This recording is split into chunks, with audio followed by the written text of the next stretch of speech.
kamu bisa perkenalan diri dulu. Halo semua, kenalin nama aku Salsabila Dira Putri, bisa dipanggil Salsa.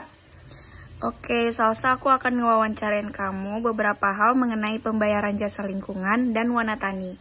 Oke, untuk pertanyaan pertama adalah, apakah kamu tahu apa itu pembayaran jasa lingkungan? Sedikitnya tahu tentang hal itu. Coba jelaskan. Setahu aku tuh kayak pemanfaatan yang kita bisa ambil dari sumber daya alam dan lingkungan di sekitar kita. Oke, pertanyaan kedua, tahu nggak kamu contoh dari jasa lingkungan itu? Mungkin kayak ini deh, di sekitar kita misalkan ada hutan yang ditumbuhi oleh pohon-pohon.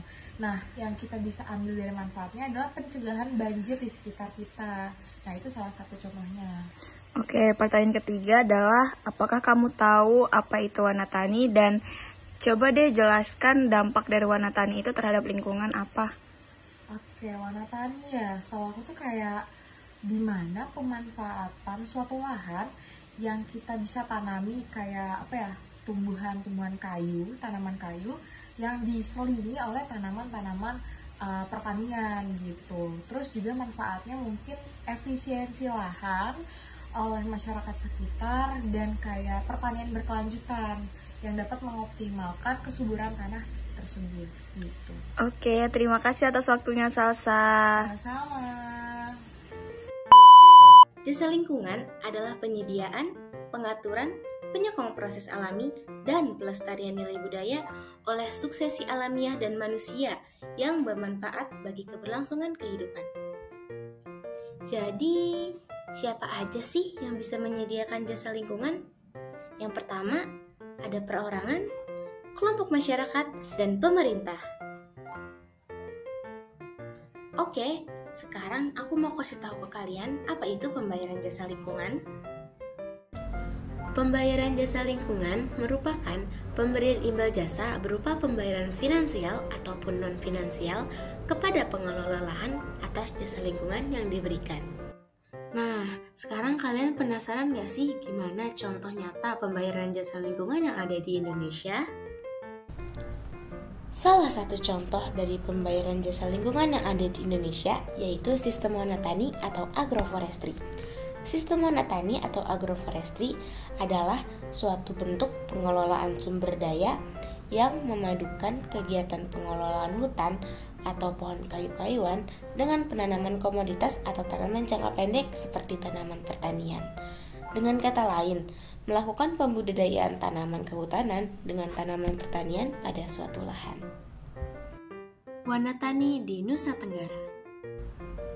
Nusa Tenggara Barat atau NTB dan Nusa Tenggara Timur NTT merupakan provinsi paling selatan dari Kepulauan Indonesia. Luas lahan yang ada di Nusa Tenggara sebesar 67.000 km persegi, untuk NTB 20.000 km persegi, dan untuk NTT 47.000 km persegi, hanya setengah luas dari Pulau Jawa atau 3,5% dari luas Indonesia. Nusa Tenggara Barat dan Nusa Tenggara Timur juga merupakan provinsi terkering di Indonesia.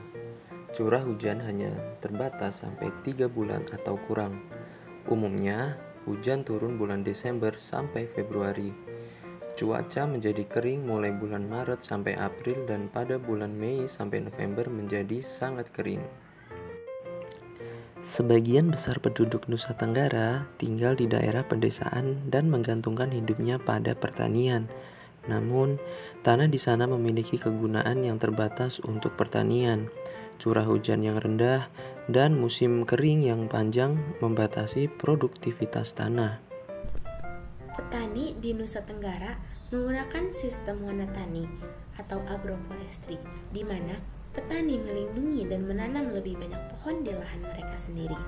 Petani mengintegrasikan penanaman pohon dengan produksi pertanian dan ternak. Praktik pengelolaan dilakukan demi menjamin hasil tanaman pangan yang berkuantitas dan berkualitas. Lalu, apa sih hubungan antara penanaman pohon, produksi pertanian, dan ternak? Penanaman pohon akan menciptakan hutan buatan dan vegetasi hutan yang dapat melindungi tanah dari erosi dan mempertahankan kualitas air dengan menyaring polutan. Hal ini mendukung pertanian dengan menjaga keberlanjutan tanah dan air.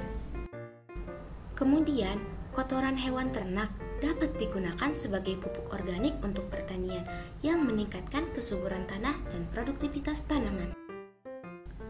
Pada intinya, integrasi komponen hutan, pertanian, dan ternak dapat mempromosikan keragaman hayati dan keseimbangan ekosistem yang dapat meningkatkan produktivitas keseluruhan.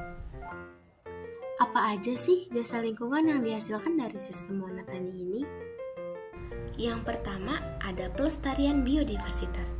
Warna tani menciptakan ekosistem baru bagi makhluk hidup, sehingga keragaman hayati terjaga dengan aman.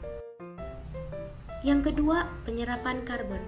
Tanaman yang ditanam dalam warna tani dapat berkontribusi pada penyerapan karbon dioksida dari atmosfer, membantu mengurangi emisi gas rumah kaca, dan mendukung upaya mitigasi perubahan iklim. Yang ketiga, daerah aliran sungai atau konservasi tanah. Pengelolaan lahan yang baik dalam warna tani dapat membantu menjaga air tanah dengan mengatur aliran air dan mencegah pencemaran sumber air tanah. Halo, perkenalkan namaku Hamidatul Laini dengan NIM H440 122 1018. Ya. Halo, aku Rohima dengan NIM H4401221066. Halo, aku Yoga, NIM G840121046.